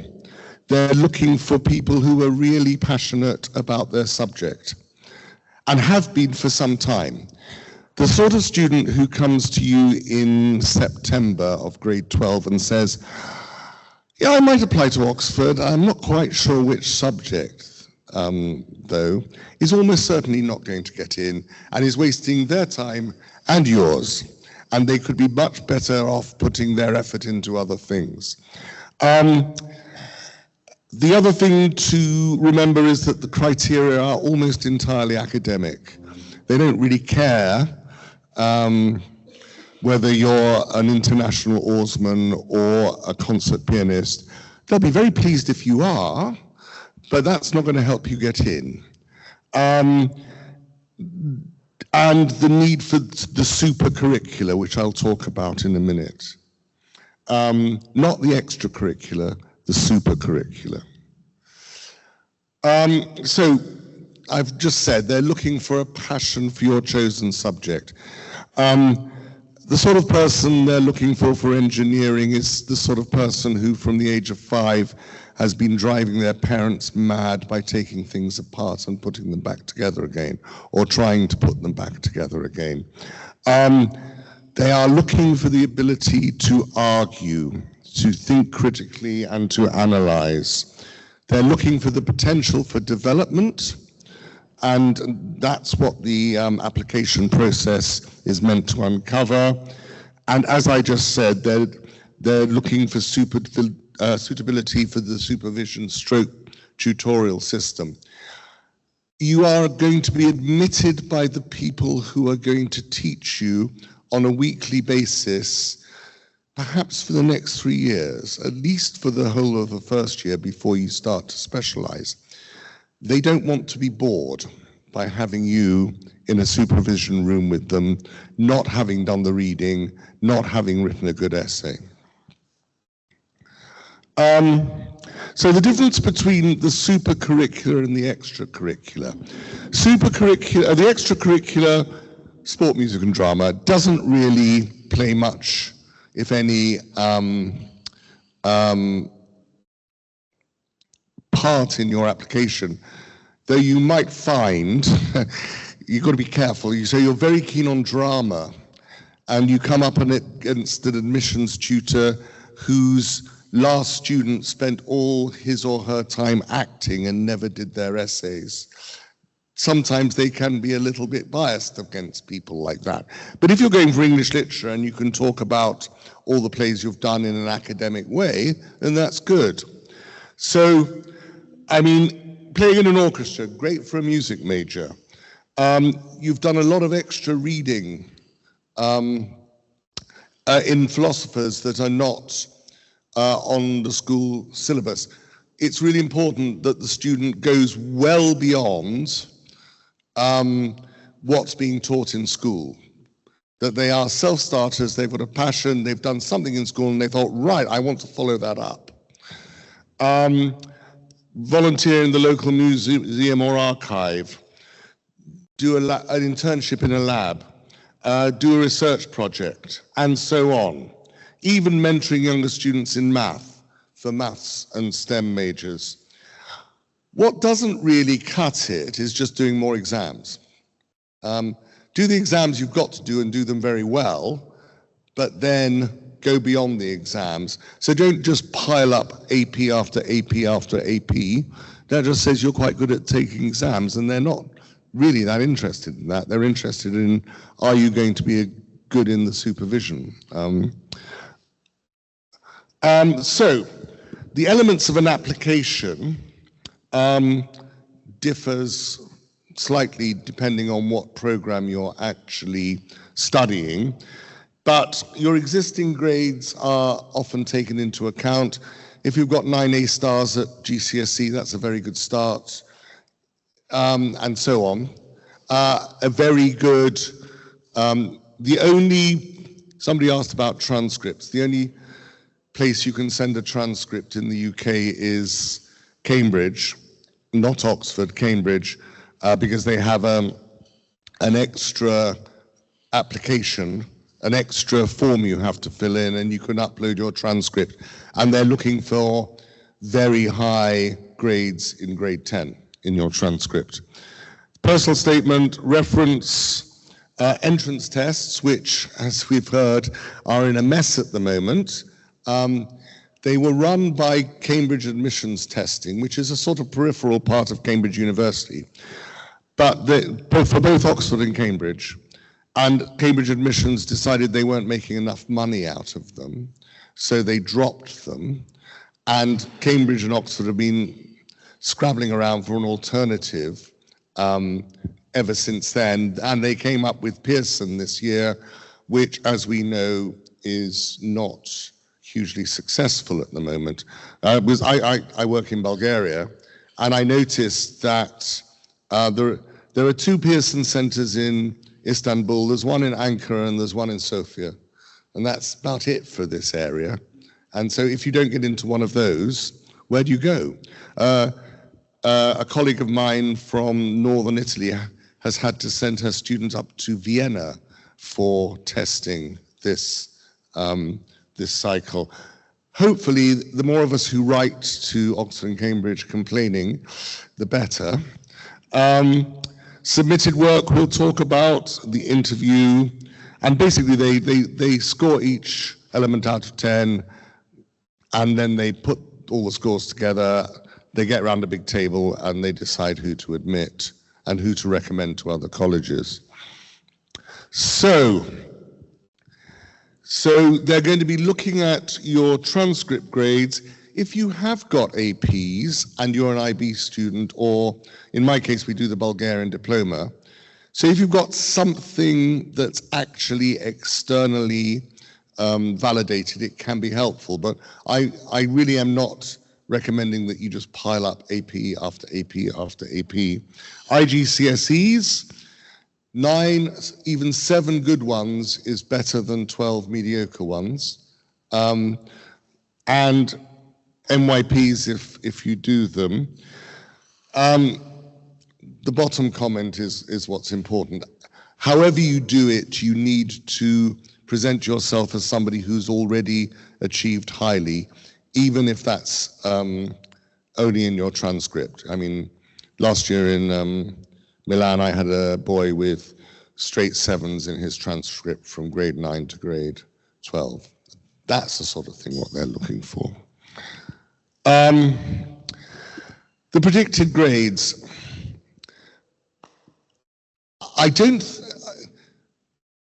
International students sometimes, international parents often don't understand that the standard offer is the standard offer. So if the offer for history is 38 with 666 at higher level, they're not going to take 37 with 665 at higher level. And you're not going to persuade them because you play the piano very well or whatever. And I know LSE now, or Imperial, one of the reps last year told me they now, it's not Oxford and Cambridge, but it's similar. They have an algorithm which extracts at an early stage the applications that don't meet the standard offer. So you are genuinely wasting your time and a choice if you apply with less than is required. So the Oxford standard offers tend to be for humanities 38 or perhaps 39 for PPE, and for science 40. And like a lot of UK universities, they're really interested in the scores at higher level because they equate those with A-level scores. And in the Turkish diploma, you need a high GPA plus a high score on the SAT in Oxford and 4 APs at 5 as a minimum to get over the first bar. Doesn't get you in, but it stops the algorithm like the Matrix taking you and dropping you down the chute. One difference between Oxford and Cambridge: Oxford cannot vary the standard offer. Cambridge can put it up. So when I was teaching in an A-level school in Norwich, for instance, the standard offer for art history was A-star, AA.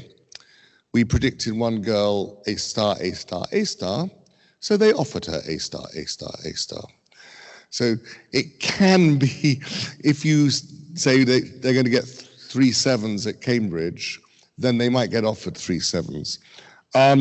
Cambridge minimum offers tend to be slightly higher, 40 to 42, and 5 APs at 5. So Cambridge colleges have discretion to increase or indeed decrease the offer, but that doesn't often happen. The personal statement is changing, as we've heard, but it's not really changing, because all it's doing is making it a little bit more explicit what's always been required. There is a brilliant YouTube by an Oxford Don at Jesus College, Oxford, I think. I forgot to put it on here, but I will, when I send the thing round, I will put it on, which is called How to Write a Killer Personal Statement. And he delivers this talk every year at their summer school for widening access. And it's your chance, he says, to display your supercurricular activities. And he asks 3 questions, which are slightly different from the questions that our UCAS colleagues said. But the first one's the same. Why am I applying for this course? What interests me about this course? What have I done to prepare myself?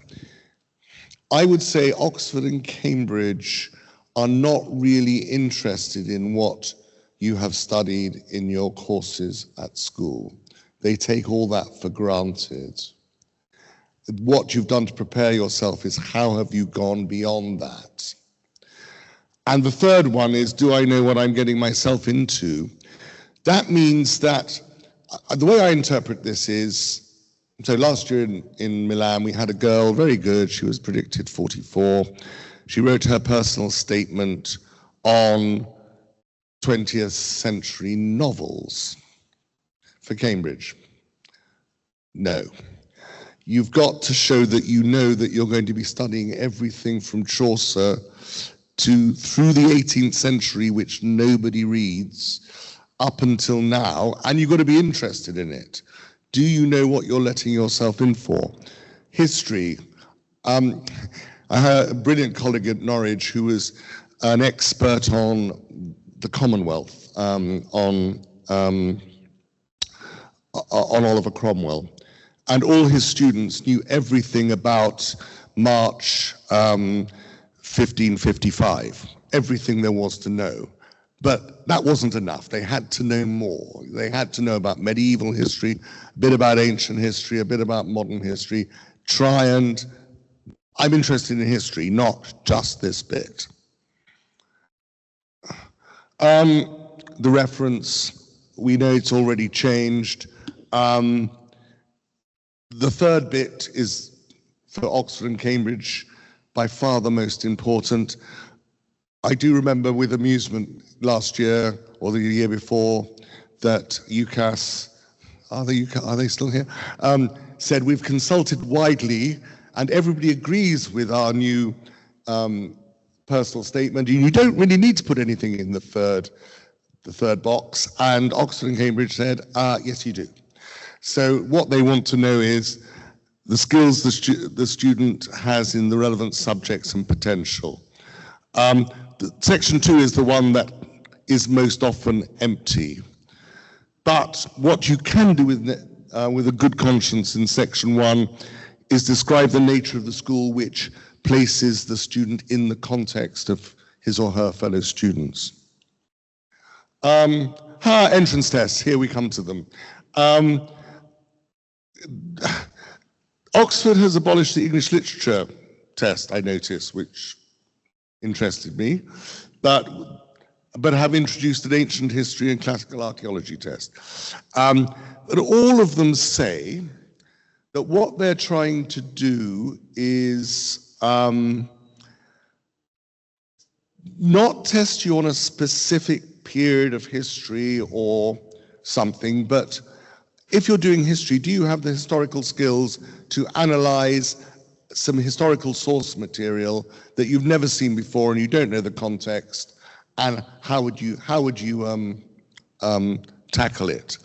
I put in the dates, you probably all know about this, but now the Oxford ones are from October the 21st to the 31st, depending on the subject. LNAT still has to be done for law, UCAT for medicine, even though they now have a biomedical test, but that's only for biomedicine at Oxford. Whether that changes next year, I think we're still in flux. And I know people put on their questions, what's going to happen? I haven't a clue. And I don't think even, as we'll see when we come to Cambridge, Cambridge doesn't even know what's happening this year. We know we've got ESAT, the Engineering Science Aptitude Test, and we know we've got the test of mathematics, which it's sharing with Imperial and especially the test of mathematics with other universities like Warwick, I would say. The TMUA has two times, mid-October and January. Mid-October, for Oxford, you've got to do it in mid-October. You can submit that to Imperial as well, but if you're not applying to Oxford and Cambridge, you can do the one in January. UCAT and LNAT, Cambridge has never used UCAT before, I think, so that's interesting. Oxford and Cambridge used to use a much more academic test. LNAT, Cambridge again has abolished its own test and is now using LNAT. What they don't entirely know what they're doing, because I looked it up this morning, I looked up the philosophy test, college-based philosophy tests. So if the college has decided to invite you for an interview, it's going to invite you at some point, didn't say when, to take a test, aptitude in that subject. And the philosophy test says format to be decided. So as I say, Cambridge still does not quite know what it's doing. But the point about this is it won't be there won't be subject content, it will be skill content to analyze the argument of a passage you've never seen before. It won't be asking you to write an essay on Plato. Well, at least I hope it won't. The purpose of these tests, and they're really clever at this. I used to prepare people for the TSA, the Thinking Skills Assessment, and really good students, and they'd been through every possible past paper, and they would still come out of the test saying, phew, that was hard, because they'd managed to ask the same material in a new way. And when you went back over it, you would say there's nothing unfair there. It's just they're very clever at, as I said for Oxford, taking what you do know and asking you questions in an unfamiliar manner. submitted work. And having worked with admittance education, Yejim will agree with me, this was one of the most difficult things I've found in Turkey, is that Turkish schools, it's not part of their culture to produce the sort of work, often anyway, the ones I've seen, that Oxford and Cambridge are looking for, where you have a thesis which you defend by giving reasons and refuting counter-arguments and so on. So that's one thing. This is where I say you've got to recruit. If you're going to be successful at Oxbridge, the counsellor can't do it all on his or herself. You've got to recruit the subject teachers in. And this is why they need to start early, because in October, when you ask to see some written work, and all they can produce are 2 narrative pieces describing an artifact in the archaeological museum, that would be okay for the classical archaeology and ancient history, but it's not going to be okay for a lot of things. That would be part of that. They've got to be set work, because the submitted work is supposed to be produced in the course of the program. They've got to have been set work that will suit the criteria for the submitted work, which to see if you're able to write analytically. And the other thing is, it's got to be graded and marked, and to see if you're able to take on board suggestions by your teachers. So typically at an interview, they may take your essay and say, oh, I see your teacher said this. What did you make of that? And you've got to be able to say, well, I decided to research this and look at something else, took the suggestion on board, or decide I didn't agree with him, as long as you've got a good reason. That's why you need to recruit your subject teachers early in the process. And often the test and or the submitted work will be that final hurdle which decide whether you get an interview or not. And I mean, not all subjects have tests, and not all subjects have submitted work, but they're crucial. And then the interview is like a mini supervision or tutorial. Maths, you'll be given problems to solve, difficult problems. The first question in my memory is always they give you a function you've never seen before and ask you to sketch the graph. And then they'll give you another problem. Oh, you can do it, they'll take it away. Here's another problem. Oh, you can do it, they'll take it away. They're not interested in those. They'll finally get to a problem that you can't do, and then they want to see how you cope with it, with their suggestions. So they need to practice this. 1 year at Norwich, we got 4 students in to do math. Now that's highly unusual to get 4 people into Cambridge to do math. That's exceptional. What those 4 boys had done, though, is from January onwards, they had met together once a week and had brought a difficult problem and had each played the part of the interviewer, with the other students solving the problem. So when they got to the actual interview, they weren't fazed. And they didn't freeze, and they didn't stop talking and stare at it. They spoke out loud and said, yeah, that's interesting. I've never seen this sort of thing before. Reminds me a bit of something else. What if I tried this? And then the interviewer will say, that's interesting. What about this? And they want to see, are you listening? And can you take their suggestion on board? And that's what a tutorial or a supervision is going to be like. So they want to see whether you can do it. So it's not so much what you know, but how to apply what you know to new circumstances. You mustn't be upset by new difficult material. It's important to think out loud, and it's important to practice. My school in Norwich was very generous. It gave me quite a large budget to invite outside interviewers whom the kids had never seen before.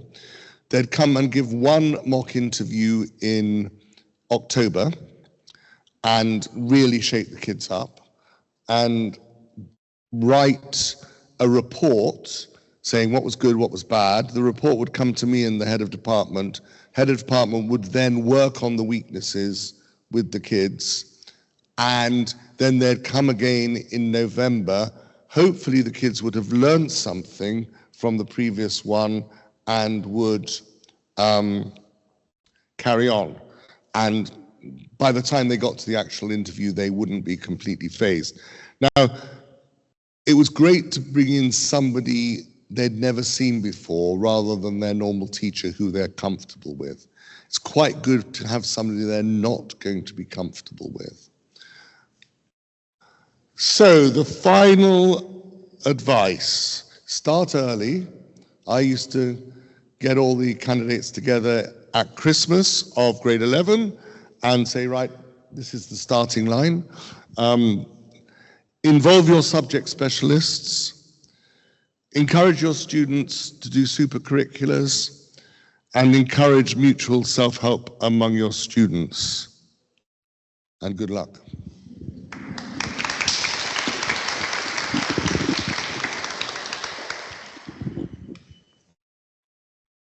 Thank you, Francis. Do we have any questions for our guest? Well, speaker. Any questions? No? Well, okay then. Oh, one question over there, coming. Thanks. I wanted also to thank you for the presentation. That was great. I've got a question about the APs. Some students take the AP courses, and after that they take the AP exams. But some of them just take the AP exams. Would it be sufficient?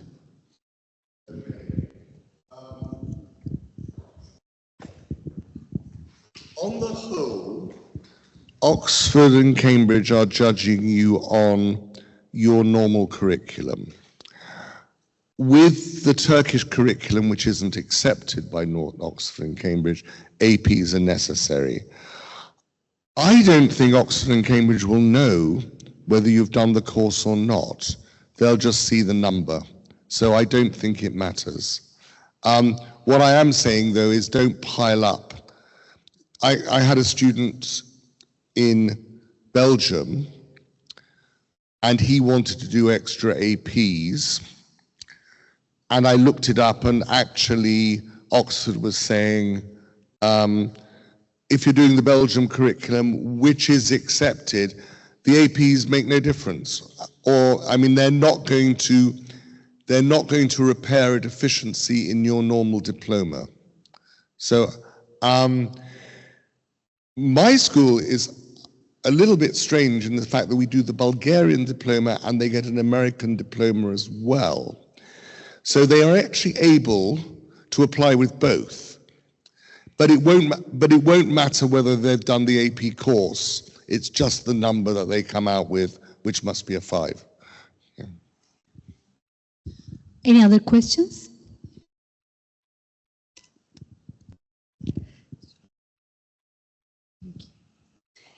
So my question is about submitted work. As you mentioned, they need to complete not all the courses required, but they need to submit some work. I am curious if extended essay of students for IB is...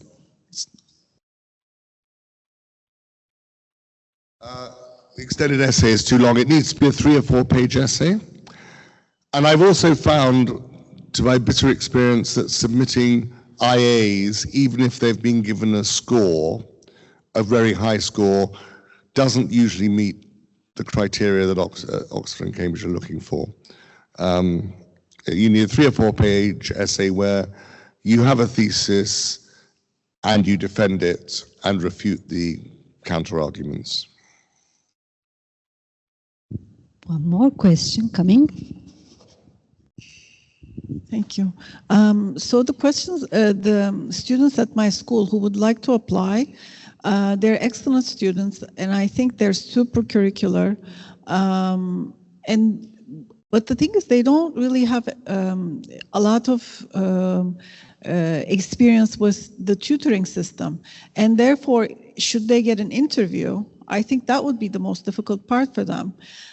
So they'll be done with their IB exams on November 8th, from which point on, they'll have a lot of time on their hands. How would you recommend them to study or practice? Okay, in Norwich, again, I was lucky. It was in the contract of the heads of department that they had to hold a weekly session with the Oxbridge candidates. So, you know, you'd have 3 historians, and so they were running them a little bit like supervisions. You may not be able to do that. The 2 practice interviews were very important, but I think if you haven't got any of those, try the mutual self-help. You know, they should get together, and so in history, you might, in a history interview, you might be given a text you've never seen and asked to comment on it in an informed historical way, not about the content, but on how you might use this as a source. So if you've got 2 or 3 historians, get them together and they can do that just like the mathematicians. Well, the math and engineering is the easy one because they just have to give each other difficult problems. They don't even need to be coherent when they speak. They just need, whereas the coherence isn't that important in this. It's the content. But the math and engineering, put them in a group, say, right, every week you meet and you give each other difficult problems to do, which the others haven't seen and you've worked out how to do. That's what I would do. Any other questions? No? Then I think we are done. Thank you very much, Francis, for this great session. And thank you all for coming. I hope you found the whole, sessions, all the sessions useful. We are closing the session. Before you leave, please get some refreshments or, some, things to have. And anytime you can leave afterwards. Enjoy. Thank you.